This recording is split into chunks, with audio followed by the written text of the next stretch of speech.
तो देखिए मैं यहाँ पे क्या एक्सप्लेन कर रहा था कि सेक्शन 133 में आप अबेटमेंट करते हो, आप किसी सोल्जर, सेलर या एयरमैन को अबेट करते हो, उकसाते हो, दुष्प्रेरण करते हो कि वो अपने सुपीरियर ऑफिसर पे हमला करे। तो यहाँ पे आप सेक्शन 133 का ऑफेंस कर रहे हो, जो कि काफी अलग ऑफेंस होता है, थोड़ा यूनिक है। इस टाइप का ऑफेंस हमने देखा नहीं कि आप एक ऑफिसर को बोल के उसके सुपीरियर ऑफिसर पे हमला करवा रहे हो। ये कॉग्निजेबल ऑफेंस है, नॉन बेलेबल है, नॉन कंपाउंडेबल है, और ये फर्स्ट क्लास मजिस्ट्रेट इसका ट्रायल चला सकते हैं। पनिशमेंट की बात करोगे तो 3 साल तक का पनिशमेंट इसमें है, 3 साल तक का इम्प्रिजनमेंट है, और साथ में फाइन का प्रोविजन भी दिया हुआ है, यानी 3 years इम्प्रिजनमेंट प्लस फाइन इसमें आपको मिलेगा। This section punishes the abetment of an assault which is not committed. अब देखो एक और चीज मैं आपको बता दूं, यहाँ पे सिर्फ और सिर्फ अबेटमेंट ऑफ असॉल्ट की बात हुई है। असॉल्ट बाद में हुआ कि नहीं हुआ, अभी उसके बारे में हमको कुछ नहीं पता। यहाँ पे सेक्शन 133 में पनिशमेंट आपको सिर्फ अबेटमेंट करने की मिल जाएगी, सिर्फ उकसाने की मिल जाएगी, सिर्फ दुष्प्रेरण करने की मिल जाएगी। अगर असॉल्ट हो जाएगा आपके दुष्प्रेरण के कारण, तो जो पनिशमेंट है फिर वो आपको सेक्शन 134 की मिलेगी। जिस तरह से सेक्शन 131 और 132 थे, उसी तरीके से 133 और 134 है। क्यों? 131 में आपने अबेटमेंट ऑफ म्यूटिनी किया, 132 में वो म्यूटिनी हो गया, 133 में आपने अबेटमेंट ऑफ असॉल्ट किया, और 134 में वो असॉल्ट हो गया। समझ रहे हो? इसलिए ये दोनों एक दूसरे के साथ सेम पोजीशन में खड़े हुए हैं।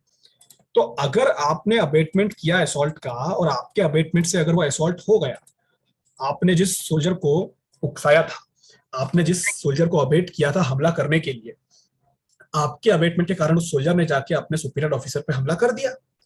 क्योंकि आपने सेक्शन 133 में उसको अबेट किया, तो उसने जाके वो हमला कर दिया। जैसे ही उसने जाके अपने सुपीरियर ऑफिसर पे हमला किया, आपका सेक्शन 133 का चार्ज हट जाएगा और आपका सेक्शन 134 का चार्ज लग जाएगा। 134 का चार्ज इसलिए लग गया क्योंकि 133 में सिर्फ अबेटमेंट तक की ही लिमिट थी। अबेटमेंट के बाद अगर असॉल्ट हो जाएगा तो सेक्शन 134 वहां पे लग जाएगा। और 134 में जो ऑफेंस है वो कॉग्निजेबल है, नॉन बेलेबल है, नॉन कंपाउंडेबल है, tribal by first class magistrate है। सजा की बात करो इसमें तो 7 साल तक का इंप्रिजनमेंट और फाइन है।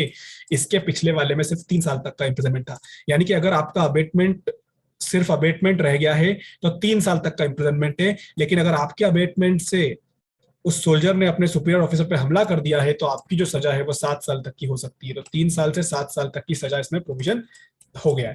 और ये मैंने यहाँ पे लिख दिया है कि this section punishes the abetment when such assault is committed, it stand in the same relation to section 133 as section 132 does to section 131। मतलब जो रिलेशन सेक्शन 132 ने 131 के साथ निभाया, वही रिलेशन सेक्शन 133 134 जो है वो 133 के साथ निभाता है। ठीक है, क्यों बोला मैंने ऐसा वो मैं आपको एक्सप्लेन कर चुका हूं। अब आइए सेक्शन 135 पे, abetment of desertion of soldier, sailor और एयरमैन। अब देखिए ये अबेटमेंट क्या, ये जो अबेटमेंट है बेसिकली डेजर्शन का मतलब होता है आर्मी छोड़ देना। इसको अभित्यजन बोलते हैं हिंदी में। अभित्यजन का मतलब होता है कि जो सोल्जर होता है, जो सेलर होता है, जो एयरमैन होता है, वो आर्मी का एक रिस्पेक्टफुल मेंबर होता है, रिस्पेक्टेड मेंबर होता है, वो आर्मी का एक हिस्सा होता है। अगर वो बिना बताए अकारण आर्मी को छोड़ देता है तो कहते हैं कि वो एक डेजर्टर बन गया है, उसने आर्मी को डेजर्ट कर दिया है, उसने आर्मी को छोड़ दिया है, जो कि एक ऑफेंस है। आप लॉफुल कारण से छोड़ो, आप बता के छोड़ो, आप रीजन देकर छोड़ो, आप ऐसे ही नहीं छोड़ के जा सकते कि उठ के चले गए। आप बाउंड होते हो वहां पे आर्मी के रूल्स एंड रेगुलेशन से।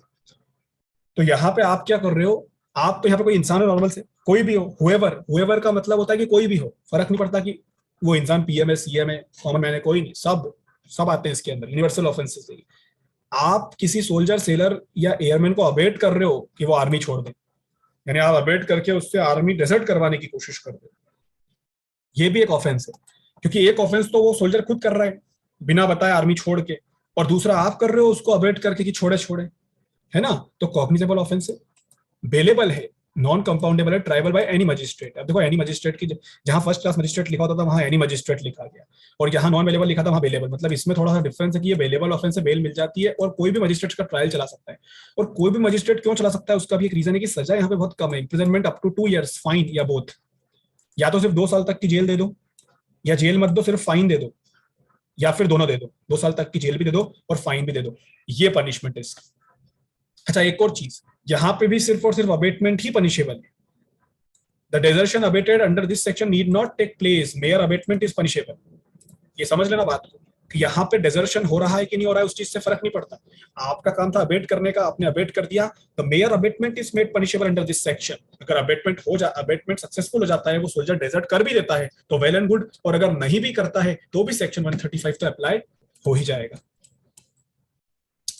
सेक्शन 136 पे आते हैं, हार्बरिंग डेजर्टर। देखो हर सेक्शन की ना कुछ क्रोनोलॉजी है, एक के बाद एक आप उन्हीं सेक्शन को पढ़ रहे हो जो एक के बाद एक अपीयर होता है। अभी आपने देखो सेक्शन 135 में क्या किया, अभी आपने सेक्शन 135 में किसी सोल्जर को अबेट किया है कि वो आर्मी छोड़ दे, डेजर्ट कर दे आर्मी को। अब एक बात बताओ कि वो आदमी बिना बताए, वो जो सोल्जर है वो बिना बताए अगर आर्मी छोड़ के भागता है या वो बिना बताए आर्मी को डेजर्ट कर देता है तो वो भागेगा। अब वो भागेगा तो वो कोई ना कोई तो उसको छुपाएगा ना। वो आर्मी से भाग गया, आपको मिला रास्ते में, आपको रास्ते में मिला तो आपने बोला कि चल यार तू तू आर्मी से भागा है ना, चल मैं तेरे को मेरे घर में छुपा लेता हूं। यानी जो सोल्जर, जो एयरमैन, जो सेलर भागा था अपनी आर्मी को डेजर्ट करके, किसी ने उसको अबेट किया सेक्शन 135 में और उसने अबेटमेंट को सक्सेसफुल कर दिया और वो छोड़ के भाग गया आर्मी। आपको रास्ते में वो आदमी मिला तो आप बोले कि चल मैं तेरे को छुपा लेता हूँ अपने घर पे। आप उसको जैसे ही अपने घर पे छुपा रहे हो, आप एक कॉग्निजेबल, बेलेबल, नॉन कंपाउंडेबल और ट्राइबल बाय एनी मजिस्ट्रेट वाला ऑफेंस कर रहे हो। खैर आप जो ऑफेंस कर रहे हो, चूंकि उसमें आपको बेल तो इजीली मिल जाएगी और ऑफेंस कोई भी मजिस्ट्रेट चला सकता है क्योंकि सजा आपको काफी कम उसमें मिलेगी। यहाँ पे 2 इयर्स तक का इंप्रिजनमेंट, फाइन या बोथ, सजा दोनों में सेम है। जिस व्यक्ति ने अबेट करके आर्मी छुड़वाई उस व्यक्ति को भी इतनी ही सजा मिलना है, और जो व्यक्ति आप जो उस सोल्जर को अपने घर में छुपा रहे हो, हार्बर कर रहे हो, आपको भी उतनी ही सजा मिलेगी। The gist of the offence is the concealment of deserter to prevent the एप्रहेंशन।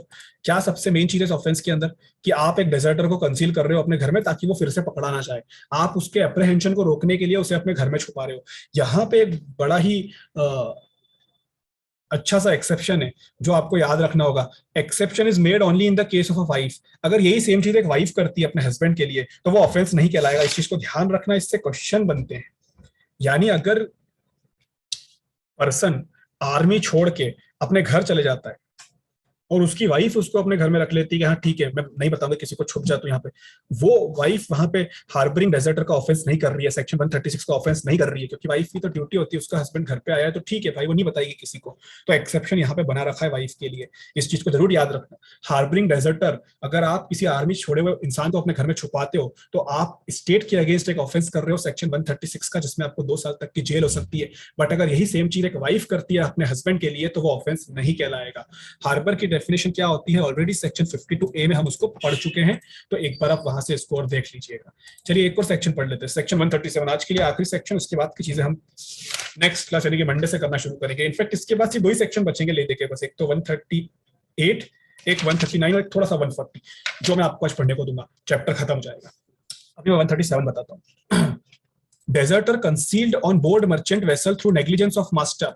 अब की बार जो डेजर्टर है वो कहां छुप के बैठ गया है, किसी मर्चेंट वेसल पे। मर्चेंट वेसल का मतलब होता है आर्मी का कोई जहाज, आर्मी का कोई जहाज, उसको मर्चेंट शिप बोलते हैं। इसमें समझना, 1 सेकेंड है, 1 सेकेंड। चलिए, जो आर्मी का जहाज है आप इसमें देखो कि जो उसका मास्टर होता है ना, उस मास्टर की नेग्लिजेंसी से उस जहाज में कोई डेजर्टर छुप के बैठा है। डेजर्टर का मतलब होता है कि कोई आर्मी, जो इंसान आर्मी छोड़ा है, जो इंसान आर्मी छोड़ दिया है, वो आदमी उस जहाज में छुप के बैठ गया और उस जहाज के साथ वो बाहर भागने की कोशिश कर रहा है, उसने अपने आप को उस जहाज में छुपा लिया। तो चाहे भले उस जहाज के मास्टर को ये चीज पता हो कि नहीं कि अंदर एक डेजर्टर छुप के बैठा है, फिर भी उसको पनिशमेंट मिलेगी। ये बड़ा ही स्ट्रेंज ऑफेंस है। देखो इसमें लिखा है कि this section punishes the master or person in charge of a merchant ship or board of which a deserter has concealed himself. The master is liable even though he is ignorant of such concealment, but some negligence or laxity in the maintenance of discipline on the part of master has to be put out. मतलब कि master तब भी liable होगा जब उसको उस concealment के बारे में पता ही नहीं हो, उसको पता ही नहीं कि मेरे जहाज में एक डेजर्टर भी छुपा है, लेकिन उसकी नेग्लिजेंसी के कारण या उसकी लेक्सिटी के कारण कहीं ना कहीं उसने डिसिप्लिन मेंटेन नहीं किया, इसलिए डेजर्टर उसमें छुपा। उसको अपना जहाज चलाना था तो जहाज चलाने के पहले एक बार पूरा जहाज चेक कर लेता ना, नहीं किया उसने चेक, उसको लगा कि क्या है रोज तो चलाता हूं कुछ नहीं होता है चलो।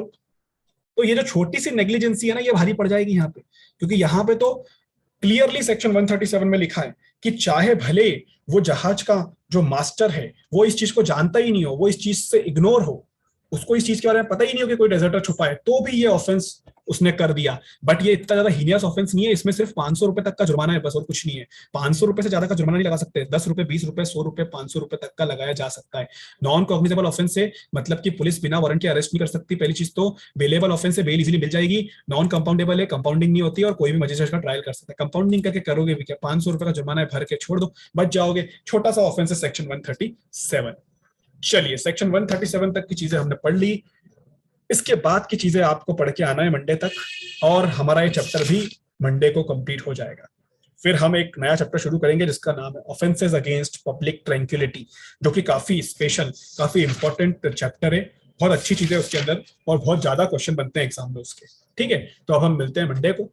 तब तक आप लोग पढ़िए अच्छे से। कुछ भी डाउट कंफ्यूजन आप लोग आज मार्क कर लीजिएगा, हम मंडे को बैठ के सब एक साथ क्लियर कर लेंगे।